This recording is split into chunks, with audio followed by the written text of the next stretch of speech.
ഒരു ഗാർഡനിങ് പ്രേമിയുടെ കഥ കേൾക്കാം.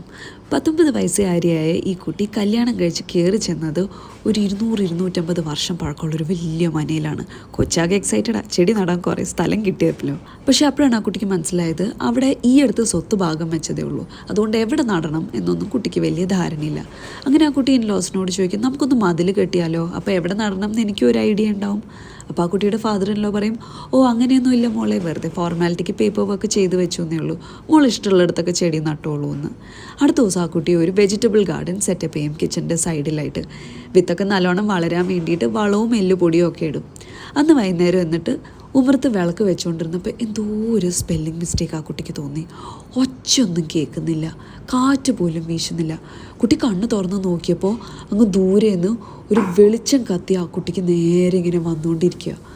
2 സെക്കൻഡ് നോക്കിയപ്പോൾ ആ കുട്ടിക്ക് മനസ്സിലായേ തെയ്യത്തിൻ്റെ രൂപത്തിലുള്ള എന്തോ ഒരു വികൃതമായ ദേഷ്യം പിടിച്ചിട്ടുള്ള ഒരാൾ ഒരു പന്തവും കത്തിച്ചുകൊണ്ട് ആ കുട്ടിക്ക് നേരെ ഓടുകയാണ്. പെട്ടെന്ന് ഫ്രണ്ടിൽ കാലിൻ്റെ അടുത്ത് വെച്ചിരുന്ന വിളക്ക് മറിഞ്ഞു വീണു. കുനിഞ്ഞ് താഴോട്ട് നോക്കിയപ്പോൾ ആ തെയ്യത്തിൻ്റെ രൂപം കുട്ടിയുടെ കാലിൻ്റെ അടുത്തിരിക്കണു. അത് കണ്ടതും കുട്ടി അലറി. ആ രൂപം ചാടി എണീറ്റ് ഈ കുട്ടിയുടെ മുഖത്തേക്ക് ഭസ്മം വാരി എറിഞ്ഞു. കൊച്ച് അവിടെ തലകറങ്ങി വീണു.